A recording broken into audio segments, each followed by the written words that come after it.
boa tarde. Eu quero muito agradecer a presença de vocês nesse evento. Dizer que está muito confortável, tá? Apesar de a gente não ver casa cheia, está muito gostoso a gente poder conversar nos corredores, durante as palestras. Está muito acolhedor esse ambiente nosso do Enlip esse ano. Tá? Até para se pensar, né? Bom, eu vou falar sobre as pesquisas de mediunidade que estão sendo feitas hoje por um local chamado Instituto Windbridge. Tá? Existe um site na internet que são dos sobrevivencialistas. E uma das críticas que é geralmente dirigida a eles, os sobrevivencialistas começaram a publicar artigos de pesquisadores sobre mediunidade que dão informação sobre a vida após a morte. E posição de pessoas famosas, pessoas conhecidas no meio científico e no meio acadêmico.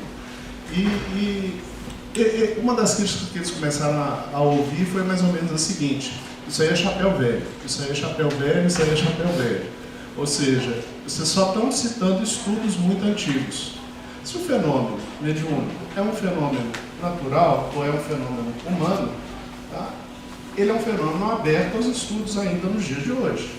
Tá? A medicina sabe muito sobre, sei lá o que, febres, você me ajuda. Tá? Mas a febre continua sendo pesquisada como sintoma pelos médicos nos dias de hoje, é associada a doenças e gera-se novos conhecimentos. Tá? Então, algum tempo atrás, tem um colega nosso que já apresentou trabalho na Liga, que é o professor Alexander, do NUPS. Ele tem um grupo de pesquisadores na internet que se chama Ciência Espírita. E aí, sempre que ele vai para algum evento internacional, que ele recebe algum texto, ele traz o texto para a gente. E ele postou o texto da Julie Beischel. E eu li muito rapidamente, não dei a devida atenção ao texto, acabei falando uma bobagem aí na internet, ele me corrigiu, e eu falei, não, você me corrigiu, ele passou o texto, ele deve estar com a razão, deve estar falando bobagem mesmo. Vamos estudar, vamos conhecer melhor essa pesquisadora que está pesquisando mediunidade. E aí eu fui lendo, eu li artigos publicados por ela, depois eu li o livro Among Millions, depois eu comprei agora para esse evento o segundo livro dela e já baixei o terceiro. Os livros dela estão aqui. Isso aqui tem o Rio de Janeiro na capa, mas na verdade é o Kindle. Tá?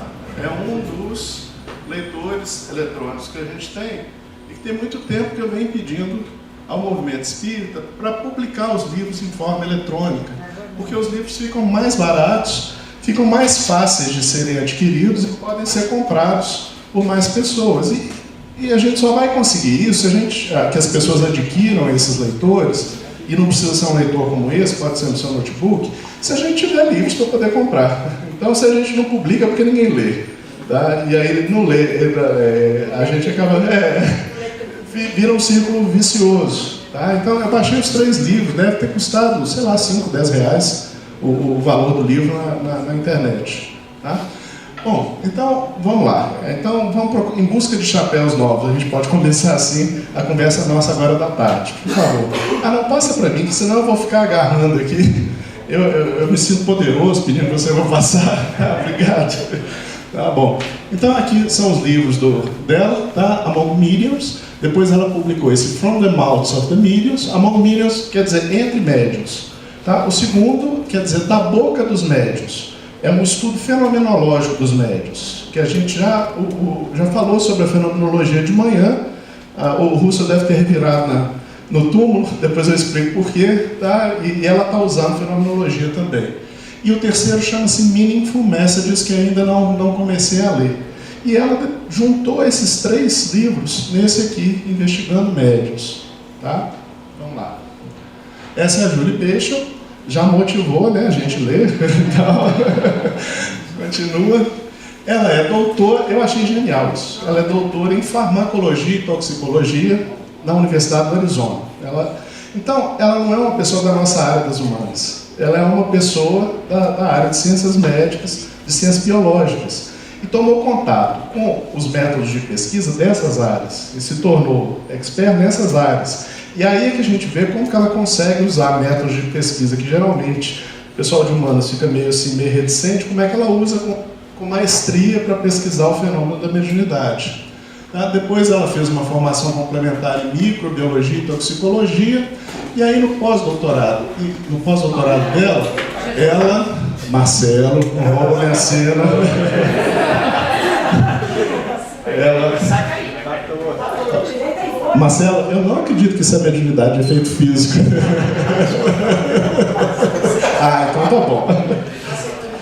Bom, gente, mas prestando atenção em mim, enquanto eu fico do lado de lá, eu vou pro lado de cá, porque eu quero atenção total de vocês, tá? Ela fez um pós-doutorado nesse programa, Veritas Research Program. Presta atenção, é um programa em que se estuda coisas como a mediunidade na Universidade do Arizona. E aí depois parece que ela teve algum problema dentro desse programa. O programa foi fechado, ela saiu do programa, mas ela já tinha criado uma rede internacional de pessoas que pesquisam mediunidade, e aí então ela fundou o Windbridge Institute for Applied Research in Human Potential. Tá? Traduzindo esse negócio, Instituto Windbridge para pesquisa aplicada em potencial humano. E vocês vão ver por que ela fala em mediunidade dentro de potencial humano. Tá? Uma pessoa que sempre publica com ela, que eu fiquei antenado, é o Gary Schwartz. E o Gary Schwartz é um pesquisador, olha lá embaixo, professor de psicologia e psiquiatria em Yale, doutor em Harvard, né? Publicou 400 artigos e 11 livros acadêmicos. Isso para nós, assim, é uma pessoa, assim, em plena situação de publicação. Tá? Não é um pesquisador iniciante que está começando, é um pesquisador extremamente consolidado na área dele. Se ele está pesquisando mediunidade, tá? É alguém que a gente deve parar para pensar por que ele está estudando mediunidade. Tá? Porque ele não precisaria de estudar um tema fantástico para poder projetar o nome dele, já está com o nome feito. Tá? E, não, volta um pouquinho. Tá? E aí então, na Universidade do Arizona, eles criaram o Sophia Research Program. Tá? E ela se tornou co-diretora com ele nesse programa. Então tem um programa na Universidade do Arizona, e ela explica que foi para o Windbridge, criou o Windbridge, na verdade, porque ela teria mais liberdade para pesquisar. Vocês vão ver que até a verba de Portugal, ela captou, tá? Eu esqueci o nome da fundação. Não. Ela pesquisou, não vou lembrar, ela captou dinheiro de uma fundação para fazer uma pesquisa específica até em Portugal. Então ela começou a captar recursos, montava o trabalho, apresentava a pesquisa. Tá? A reputação dela granjeia o recurso e consegue fazer. Então ela não explora o médium, a mediunidade, ela não ganha dinheiro com isso. Tá? Ela é realmente pesquisadora. Vamos lá. Agora pode. Onde que eles publicam? Teve uma vez que alguém aqui, a gente criticou porque o autor, ele escreveu um artigo e ele estava se citando sempre. E ele, além de se citar, ele não publicava em nenhum periódico revisto por pares. Ele escrevia, publicava e depois se citava. Tá? Então, aqueles cuidados que a gente tem na ciência, por que em área nenhuma da ciência a gente escreve e publica direto na internet? Tá? Porque a gente quer ouvir o que as pessoas que entendem do assunto que a gente escreve, o que elas têm a dizer. Porque a gente sabe que a gente vai cometer erros. Tá? Graves ou leves, a gente vai cometer erros, a gente vai omitir coisas, vai ter coisas que a gente não viu. E a gente se beneficia do diálogo uns com os outros. A gente não acha que esse diálogo é persecutório. Pode até ser, mas a princípio não é para isso que existe o diálogo dentro de ciência. Tá? Então, olha a lista de periódicos onde a gente encontra os artigos deles. Tá? Esse Journal of Scientific Exploration, essa revista chamada Explore, o Jornal da Ciência e Cura, o Jornal da Sociedade de Pesquisas Psíquicas, a ESPR, que é famosa, conhecida por nós e que está ligada ao livro que a gente traduziu e que vai lançar aqui no ELIP. Tá? A revista Paranormal, tá? O Jornal de Pesquisa Religiosa e Psíquica e o Jornal de Noética. Tudo isso aqui são periódicos internacionais, revistas por pares, em que eles publicam as coisas que pesquisam, que escrevem. Okay? Pode haver muitos outros, esses são alguns que eu peguei das citações por onde eu passei. Só para nós, continuando. Assim que ela desenhou o Windbridge Institute, né? Agora eu acho que eu vou ter que usar esse trem aqui. Como é que ele O laser é na frente? Eu estou precisando de um curso, tá, gente? Aí, já fiz o curso. Ah, aprendi a fazer laser. Então, olha só, ela tem uma área de pesquisa que é da parapsicologia básica, uma área de pesquisa sobre vida após a morte e uma curiosa área de pesquisa sobre consciência animal, tá? Que tem alguma coisa a ver com o livro que a gente traduziu do Alfred Russel Wallace, tá? Do início do século passado, início do século XX, final do século XIX. Então, aqui ela pesquisa a fonte de psi, aqui ela pesquisa a mediunidade, que fica aqui entre a parapsicologia e a vida após a morte. Ela pesquisa os animais na vida após a morte, o fenômeno psi com animais, telepatia, pré-cognição em animais, EVP, tá? Electronic Voice Phenomenon, tá? E ITC, que é transcomunicação instrumental, é uma caixinha de pesquisa. Fantasmas e assombrações, é uma outra caixinha de pesquisa. Nada disso aqui é novo, gente, nada, absolutamente nada, ok? Olha que coragem. E faz pesquisa, e ganha recurso, e produz e tem uma carreira em cima disso.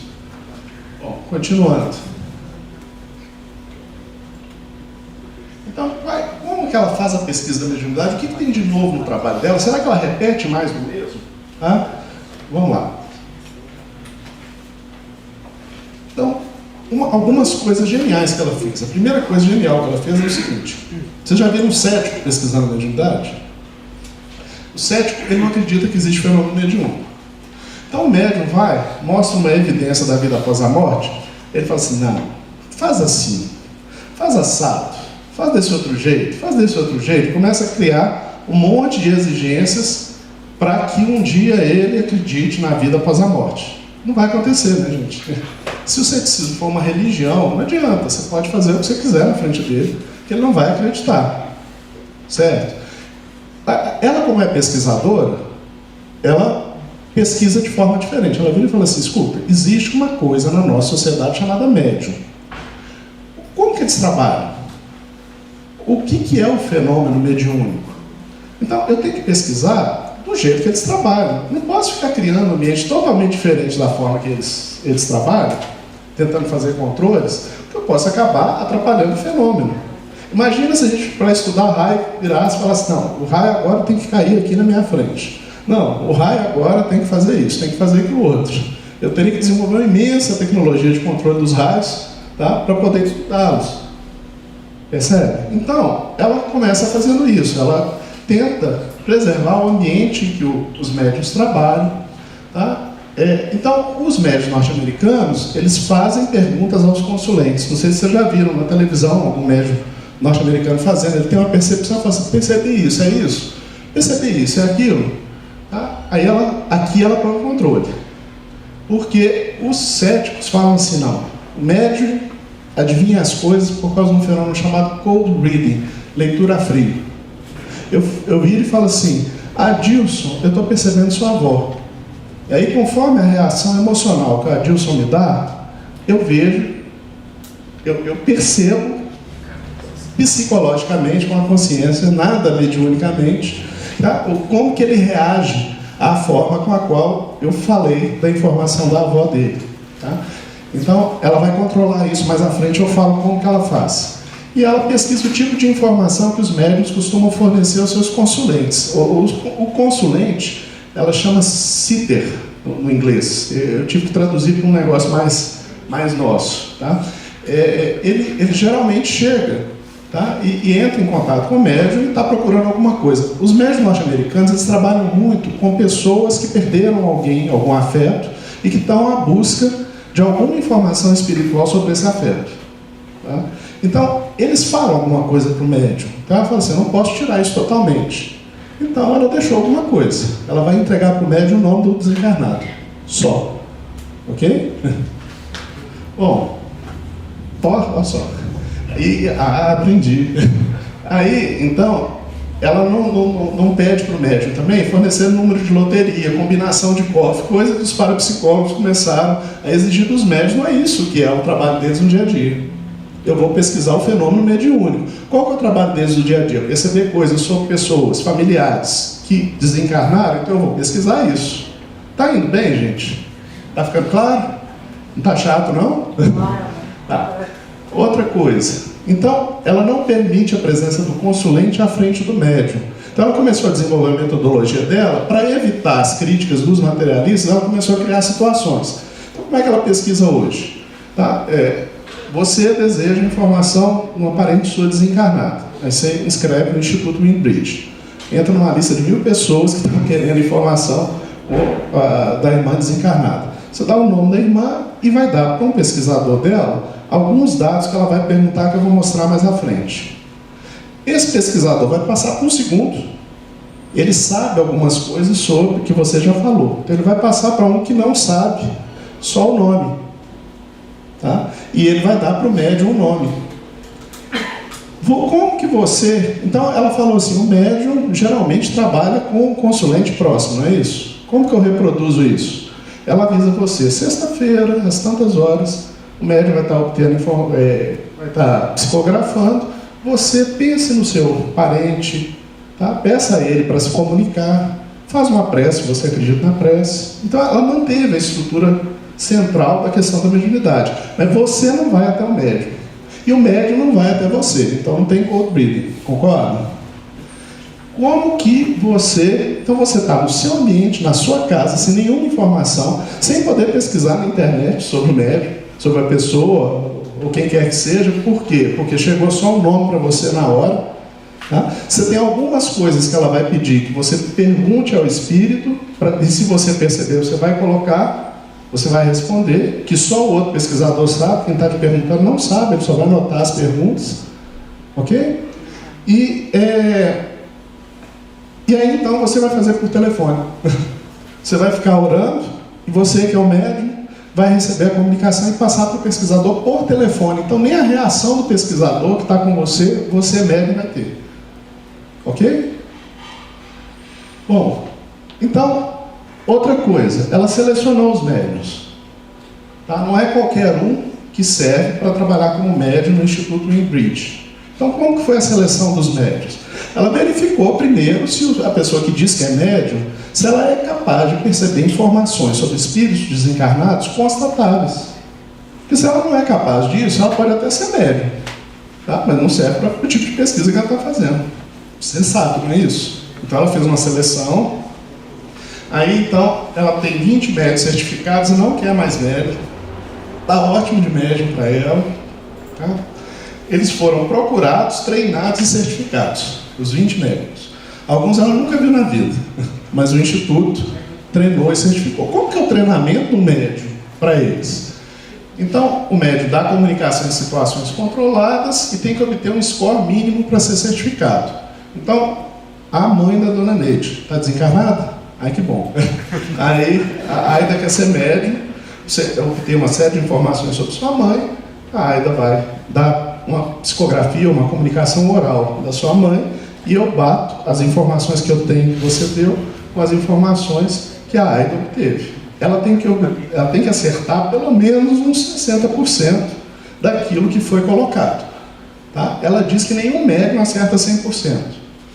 E que nenhum médium também faz 0%. Que é uma coisa curiosa. Tá? Então, e ela faz um negócio mais legal ainda que eu vou antecipar. Tá? Quando a gente for chegar para a dona Neide, que eu falar assim, eu tenho uma mensagem mediúnica da sua mãe para você. Dona Neide, que é espírita, tá? Ela é escolar, inteligente e tal, mas a possibilidade de ter acesso à mãe, que já desencarnou, é o que mexe por dentro, não mexe, Neide? Mexe ou não mexe? A não ser que você não gostasse da mãe, eu não estou fazendo psicanálise aqui não. Então, a Neide pode, e sabe que vem de um médium sério e tal, ainda que ela não conheça, então ela pode ler a mensagem com uma certa, vamos dizer assim, uma boa vontade, uma ótima vontade, não é isso? E até enxergar coisas que talvez não sejam identificadores da mãe dela. Então o que ela faz para evitar esse fenômeno psicológico? Ela vai dar 2 mensagens para a dona Neide. Uma mensagem, só um minutinho, uma mensagem da sua mãe e uma mensagem de outro espírito que não é a sua mãe. E você vai tentar identificar, pelos dados que tem numa mensagem e na outra, qual seria a mensagem da sua mãe. Ok? Posso deixar ela falar? Não, nós estamos com horário difícil, né? Não conta exemplo não, senão eu não vou conseguir falar. Não, depois você me conta, na hora das perguntas você pode contar. eu dou, senão a gente não consegue chegar lá. Como que os médicos são, tem 10 minutos? Como que os médicos são treinados? Eles são treinados em ética de pesquisa com humanos, em história da pesquisa moderna da mediunidade e aprendem sobre luto. Tá? Então, eles também têm é exigido deles uma ética da abordagem das pessoas, dos consulentes. Não é para trabalhar de qualquer jeito, eles não são só fornecedores de informação, eles estão trabalhando com a gente. E esse estudo de ética é renovado a 4 meses. É parecido com as empresas norte-americanas que a gente tem aqui, que dão aula de ética e tal.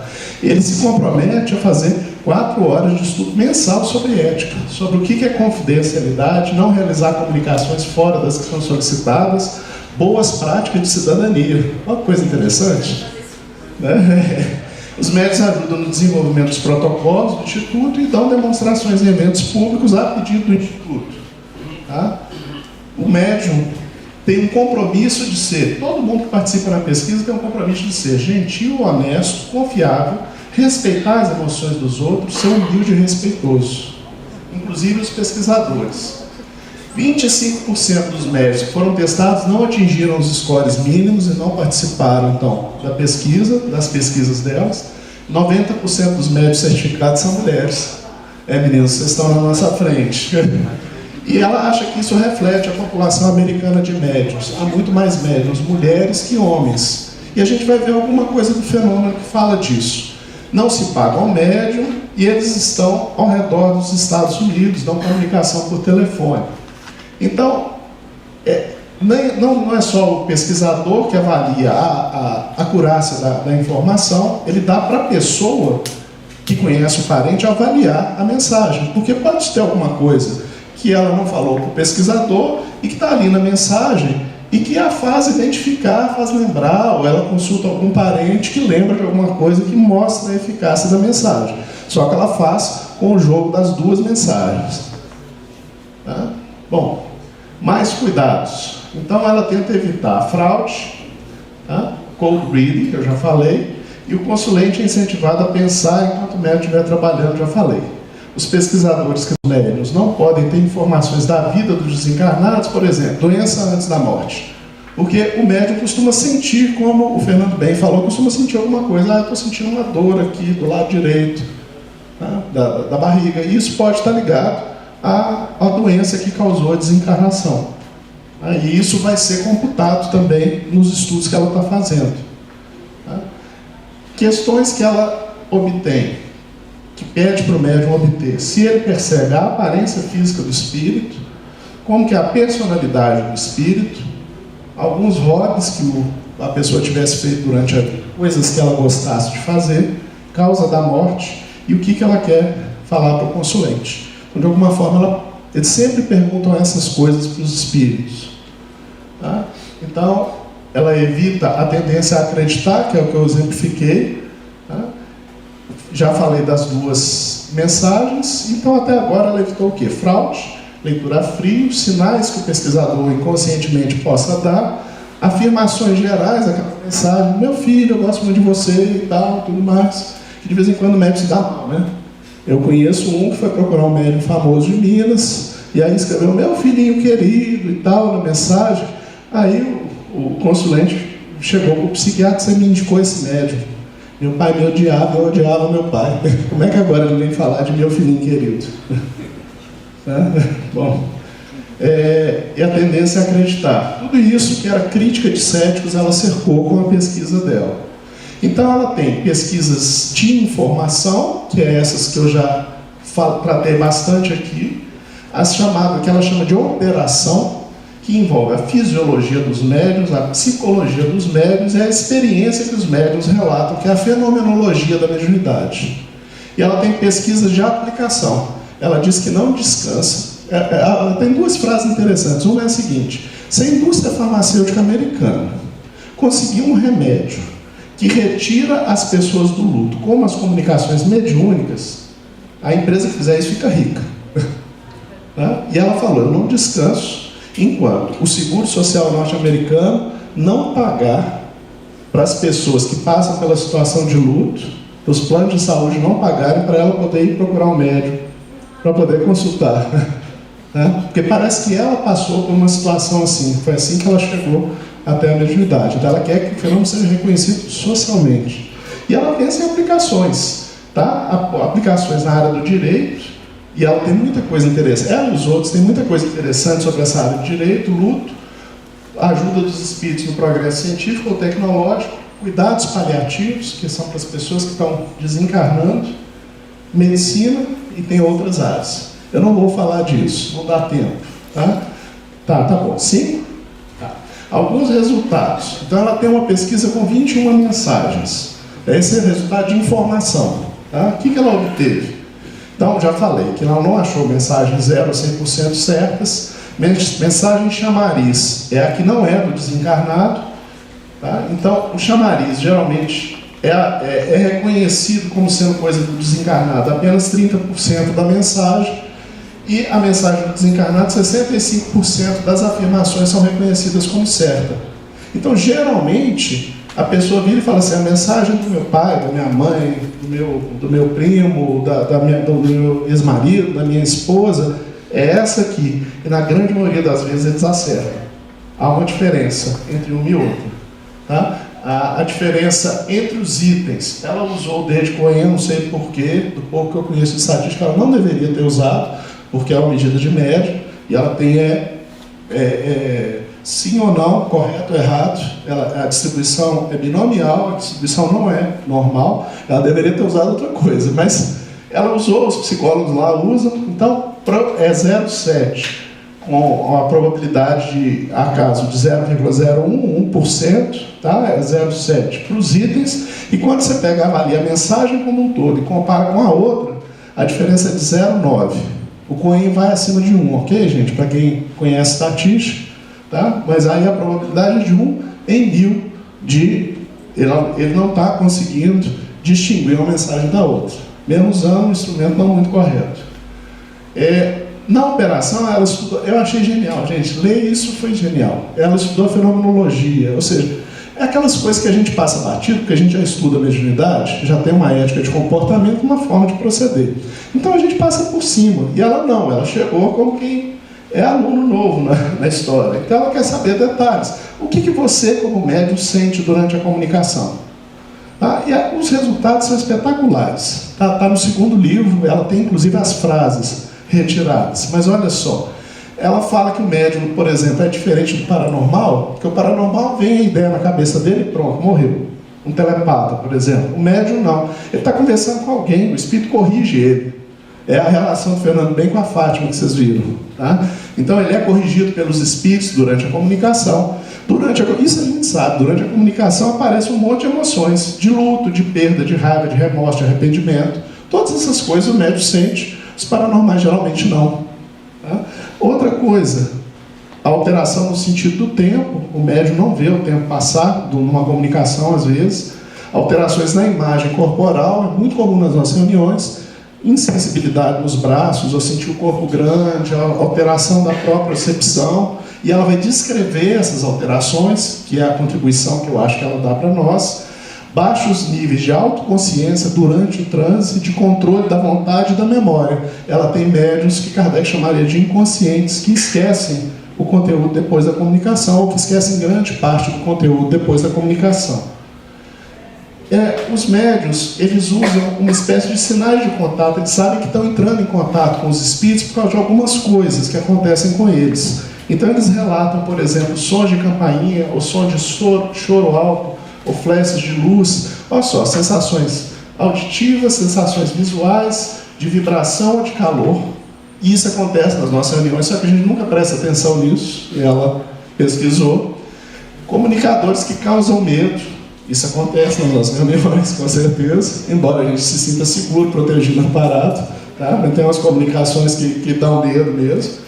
Opiniões em desacordo com o médium. O espírito comunicante fala uma coisa que o médium concorda, e depois o médium fala: o espírito falou, mas eu não sei se eu aceito isso não. Tá? O médium vivencia uma comunicação de forma diferente de um paranormal. Ele diz que o paranormal tem acesso à informação como se estivesse lendo um livro.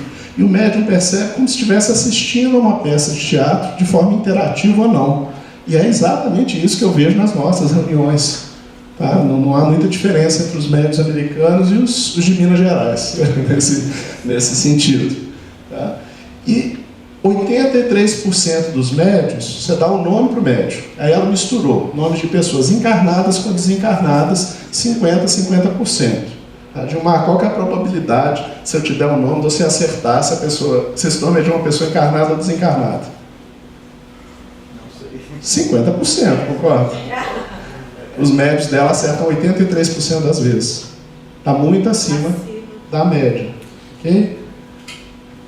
Outra coisa interessante que ela percebeu, eu até queria fazer uma pesquisa aqui, mas não vai dar tempo, que ela observou, estou encerrando, com pouquíssimos médios, mas os médios têm doenças crônicas, tá? Muitos deles. Então, por exemplo, tem 7 vezes a incidência da doença autoimune que a população dos Estados Unidos, a população de médiuns dela tem, mas é uma amostra pequenininha, né, gente? A gente sabe que se a amostra aumentar, pode ser que isso modifique. Mas não deixa de ser um mosquito, tá? Para a gente pesquisar. Será que tem alguma coisa a ver entre mediunidade e doença autoimune? Né, Fernando? 2 vezes a incidência de diabetes, que é a população dos Estados Unidos, 2,5 vezes a incidência de enxaqueca na população feminina dos Estados Unidos. A maioria das médiuns dela são mulheres. E ela está estudando sangue, ressonância magnética e outras coisas. Tá? Ela aplicou o Myers-Briggs, que é um teste que aqui no Brasil está totalmente fechado, então nós na academia não indicamos, mas não porque não seja bom, porque a gente não conhece.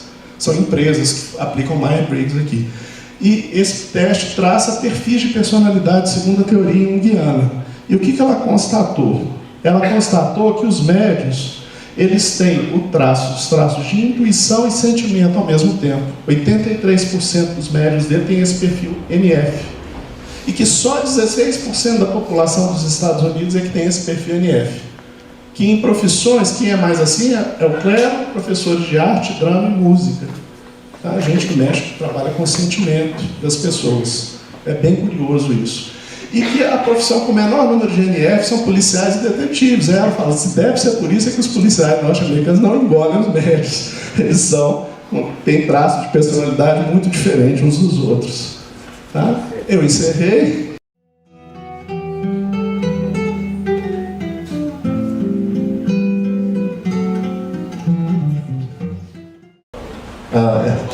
Então agora nós vamos chamar os nossos palestrantes à mesa para responder as perguntas surgidas até então, ok? Então vamos lá, Jader, o Marco Milani, o Jader Sampaio e o Adilson. Que recurso ela usa, assim, para a gente reproduzir isso? Honestamente, não sei. E são mulheres, pelo que eu entendi? Não, são assim, 90% de mulheres, 10% de homens. Parecem 2 homens no meio do grupo delas. Tá? Inclusive, ela prefere chamar os médios de elas ao longo do texto dela. Eu honestamente não sei. Uma coisa eu não entendi na leitura. Se essas pessoas praticam a mediunidade fora, tá? Isso eu não sou capaz de dizer. E se as regras são remuneradas. Elas não são remuneradas pelo trabalho dela. Você não sabe se profissionalmente elas trabalham com isso. Não sei dizer. Eu sei que essas pessoas já eram médiums antes. Tá? E é comum a mediunidade remunerada nos Estados Unidos. Isso. Tá? Isso eu posso te dizer. Tá. Como ela consegue atrair as pessoas? Nos Estados Unidos, eu acho que você tem vamos dizer assim, uma respeitabilidade muito grande por instituições de pesquisa. Tá? Então, esses médicos devem querer ter o selo de certificados pelo Instituto Windbridge associados a eles. Dá mais credibilidade ao trabalho. Dá. E pelo que ela coloca, assim, não é um trabalho muito simples. Na Inglaterra, os médicos eram perseguidos pelo que seria a nossa Polícia Federal, pelo Scotland Yard, porque tinha leis contra o abuso do uso da mediunidade para poder obter dinheiro. Então o pesquisador podia até fazer o que não se pode fazer no Brasil durante armado. O policial chegava, oferecia dinheiro, se o médico pegasse, ele já abriu o processo contra o médico. Tá? Eu estava lendo uma outra parte do livro, o incômodo dos médiuns com a visibilidade que a mediunidade teve na televisão. Porque passaram uma imagem da mediunidade na televisão, nos programas de televisão e tal, que não é o que acontece no dia a dia. Então, se mostram resultados espetaculares e no dia a dia, às vezes, é uma sessão de 1 hora para ter meia dúzia de resultados, tá? Interessantes e tal, e as pessoas já chegavam com uma expectativa enorme. Tá? Então, eu acho que, para se conhecer mais a mediunidade, os médiums norte-americanos devem gostar dessa formação, devem se interessar por essa formação, o que é uma cultura diferente da nossa, apesar de que quase todos os nossos médiums no meio espírita, tá, não são remunerados, a gente tem isso como princípio ético, e a gente costuma passar por uma formação, né? Sim, pelo menos nas nossas casas lá em Minas. Eles têm nível universitário, se é uma coisa que dá status, Não se sei eles te são dizer. simplórios que nem o que foi citado O Fernando bem. Eu honestamente não sei te dizer, tá? Eu não tenho esse dado. Ela deve ter, eu não tenho esse conhecimento do trabalho do Ingrid. Mas são perguntas interessantes, eu vou continuar lendo, se eu esbarrar eu te mando por e-mail, tá? Eu queria levantar, já que a gente está falando disso, né, por exemplo, a utilidade da pesquisa neurofisiológica da mediunidade, né? É sempre importante a gente ter um conhecimento maior. Né? Uma das coisas que a psiquiatria tem pesquisado agora são chamados marcadores. Como é que um psiquiatra sabe que a pessoa é esquizofrênica e está em surto? Pelo comportamento dela. O psiquiatra tem que ensinar o outro, e tem horas que eles ficam em dúvida se a pessoa realmente é esquizofrênica ou não é, se o medicamento vai fazer efeito ou não. Então, se eles têm marcadores orgânicos, tá? Fisiológicos, exames que eles possam enviar ao paciente, o paciente faz o exame, ele verifica determinada coisa, aquilo dá critérios para distinguir, isso marca um avanço na psiquiatria. Nós também temos esse problema nos centros espíritas. A gente tem pessoas que chegam nos centros espíritas com um suposto discurso de mediunidade que às vezes é doença mental, ou com um suposto discurso de mediunidade que pode ser uma doença orgânica. Então, se a gente aprofunda, conhece melhor, se a gente tiver, já pensou, se a gente tiver no futuro, marcadores que nos deem segurança para poder saber, não, essa pessoa tem as características biológicas de um médium. Isso para nós seria extremamente útil, seria extremamente interessante. Então, com certeza, eu somo a voz aos colegas para dizer, a gente não está estudando funcionamento da pineal para dizer, vamos separar, isolar lá, como é que é o nome? Dimetil? Você não sabe de cor, né? Eu também não sei, eu não faço a vida. Sobre a corrente histórica que você não precisa declarar nada. Não precisa declarar nada.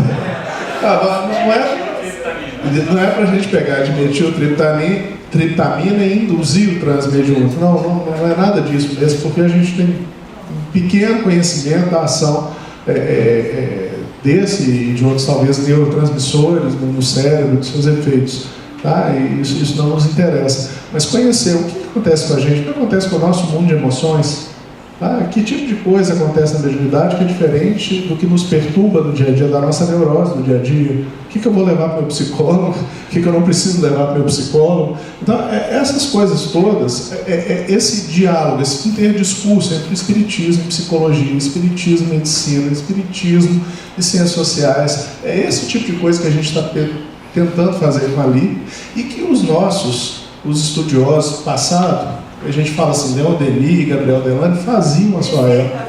Bezerra fez na sua época, Loucura sobre o Novo Prisma, com certeza. Tá? E a gente precisa atualizar, porque a gente tem uma literatura espírita vasta, e a gente pode cair na tentação de ficar preso somente à literatura espírita e fechar as vistas à evolução que está acontecendo no mundo. Tá? Ok? Eu posso fazer pergunta também?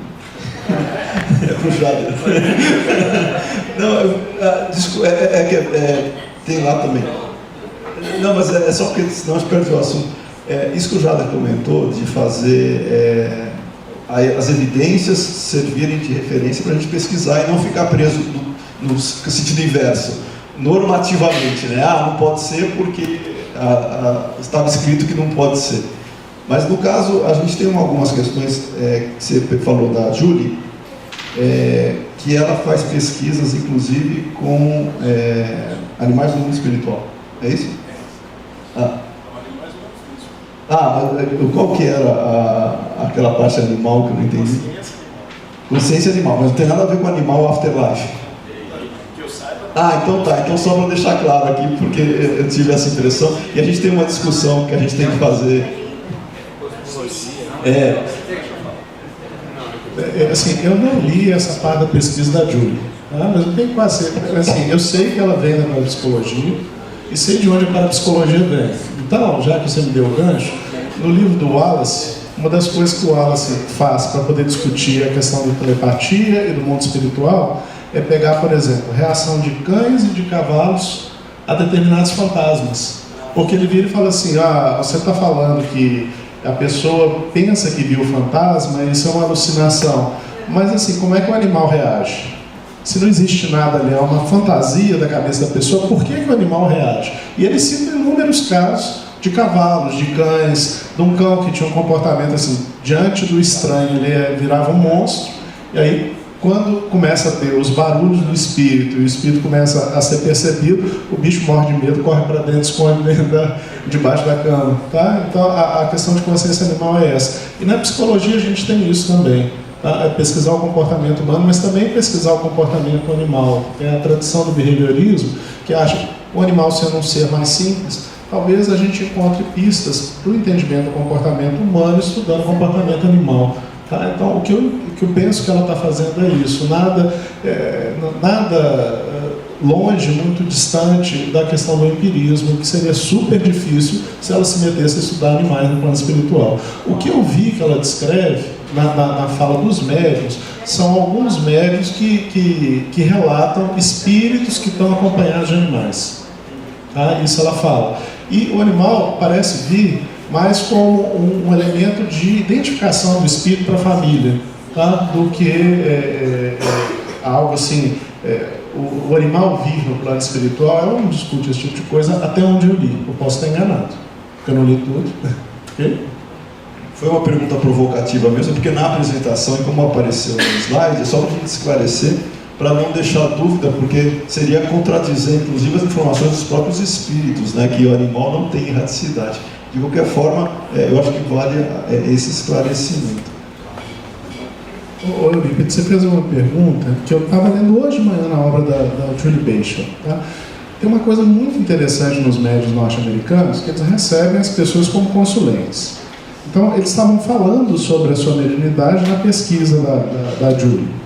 Então, eles diziam o seguinte: nós, médiuns, percebemos as coisas dos desencarnados, mas as pessoas também. Com uma capacidade muito menor do que a deles, médiuns, mas as pessoas também. Aí eles falam assim, só que como as pessoas, por exemplo, foram educados que não existe vida após a morte, essa crença bloqueia, às vezes, uma sensação, uma lembrança, uma memória, um evento, e que o espírito, às vezes, está louco tentando despertar na pessoa e que ela não aceita, e que vem só como um pensamento, um perfume, uma sensação. Tá? É aquilo que nos nossos grupos mediúnicos a gente conversa, e às vezes os médiuns relatam, durante a semana, esse espírito que comunicou, eu tive tal percepção, tal sensação, que não são comuns no nosso dia a dia. Então, de uma certa forma, é como se nós tivéssemos a intuição, mas se eu estou acostumado a pensar só racionalmente, eu não levo em consideração esses elementos que chegam desarticulados da intuição, que é uma forma de trabalho da intuição. Enquanto a razão precisa de definição, articulação e toda uma disciplina lógica de trabalho mental, a intuição trabalha de forma diferente. E se a gente se recusa a aceitar a intuição como fonte de informação, a gente tem, na verdade, a gente já tem a intuição, mas não valoriza as coisas que vêm por ela. Percebe? Então, essas coisas são situações que a gente precisaria estudar melhor, estudar mais. E a Eliana fala, é aprender a observar, sim, é aprender a dar sentido, né? Que é o que a gente não dá.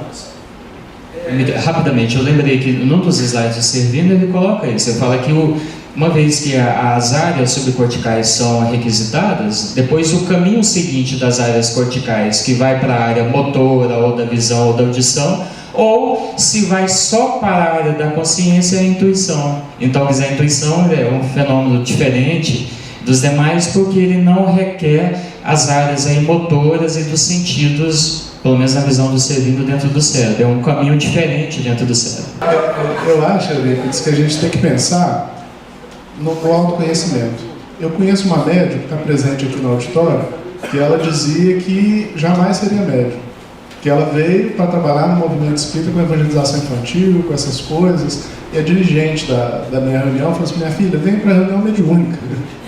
Tá? Ela já tinha estudado mediunidade e tal, e só foi ter contato com a sua capacidade, as suas faculdades, no exercício durante a reunião mediúnica. Então, às vezes, a pessoa até tem a faculdade, mas não tem consciência de ter, porque a gente tem aquelas pessoas que chegam na reunião mediúnica com a faculdade de perturbação, querendo chamar a atenção de todo mundo, que já não sabe se é médium ou histérico, né? E a gente tem aquelas outras que têm as percepções todas, mas ela é tão contida que tudo que vem na cabeça, não, isso é meu, não vou falar, não, isso é meu, não vou falar, não, isso é meu, não vou falar. Tá? E às vezes o espírito conta a história, ela tem um complemento da história do outro lado aqui, e como é dela, não vai falar, o negócio não sai para a reunião mediúnica. Então, há pessoas diferentes. O que eu acho que você está chamando a nossa atenção é o seguinte: a gente não pode prometer às pessoas que elas vão desenvolver mediunidade. Existe algum curso que eu entro no curso e eu, que não tenho nada da faculdade, eu tenho uma quantidade muito pequena, tá? Que eu vou me tornar um grande médium, Chico Xavier, capaz de 5 ou 6 fenômenos ostensivos ao mesmo tempo. Isso a gente realmente não tem como prometer de jeito nenhum. Bem, eu sou psicólogo, mas eu fiz um ano de engenharia, para quem não sabe, e tem um curso de eletrônica nas costas. E assim, eu acho que o bom interlocutor para essa sua pergunta, Gilmar, é o Alexandre Fonseca, tá? Que é físico e que vem trabalhando, que vem inclusive desconstruindo e criticando os abusos do emprego das teorias, das ideias de mecânica quântica em questões espirituais e tudo mais. A gente esteve juntos, numa mesma mesa, num simpósio em Belo Horizonte, discutindo o mecanismo da mediunidade. E o André Luiz, ele fala em onda eletromagnética, tá? E o Alexandre interpreta como sendo uma analogia. Ele pega o início do livro e mostra que há analogia. E ele levantou algumas propriedades de ondas eletromagnéticas que o pensamento não respeitaria. A gente conhece, por exemplo, a gaiola de Faraday, né? Que você coloca a pessoa dentro de uma gaiola de metal, e que aquela gaiola de metal, ela isola a onda eletromagnética, ela não consegue passar pela gaiola de metal. Eu lembrei de um experimento que foi feito pelos parapsicólogos, em que eles colocaram, e o Alexandre falou qualquer coisa das ondas do campo eletromagnético do mundo, e parece que os parapsicólogos colocaram um telepata, um emissor, dentro de um submarino que foi para a calota polar. E eles conseguiram fazer emissão e registro de pensamento, tá? Ele emitindo da calota polar, que é o que uma onda eletromagnética não conseguiria fazer. Eu não sei dar detalhes, eu não sou especialista, eu não sou nem da área, estou só me metendo, mas eu acho que a gente tem que tomar uns certos cuidados, e acho que a gente tem que tomar um cuidado epistemológico muito grande, porque hoje a gente é capaz de pegar um Google, você é capaz de ler alguma coisa sobre medicina. Então, seu filho apresentou meia dúzia de sintomas, você vai lá no Google, lê meias coisas, pode ter tal doença, tal doença, tal doença. Mas você tem um conhecimento que te dá segurança para diagnosticar e medicar? Com certeza não. Tem uns chatos que vão no consultório médico, leu no Google, e aí começa a querer discutir o conhecimento do médico. E o médico, o bom médico, ele está com conhecimento com outro patamar, não é a leitura rápida que a gente faz, que dá a gente segurança para poder ruir. E o médico já com certeza mexeu com a mesma situação muitas e muitas vezes. Então esse eu acho que é o perigo de uma certa leitura desavisada da obra de André Luiz. Porque André Luiz entra e trata de coisas que para ele parece que são muito tranquilas. Aí o espírita lê meia dúzia de frases e já quer concluir, e as coisas não são tão fáceis assim a gente aprender. Eu tenho aprendido isso na LIP a duras penas, né? Então acho que a gente precisa, se a gente vai entrar na física e mediunidade, a gente precisa ter um bom conhecimento de física para poder fazer isso. Não dá para fazer uma leitura rápida e tomar decisões. Medicina e mediunidade, é bom que sejam médicos, é bom que os médicos discutam, é bom que sejam pessoas que estão envolvidas na questão médica. A gente precisa ter essa diminuição da onipotência no movimento espírita, porque há espíritas muito onipotentes acreditando que meramente com o espiritismo resolvem todos os problemas do mundo. E essa não é a posição de Kardec, essa não é a posição do movimento espírita, essa não é a nossa posição. Okay? Mas eu acho que a gente deveria escutar bem o que o Ademir, o que o Alexandre tem a falar para nós de algumas leituras que estão sendo realizadas no movimento espírita sobre espiritismo.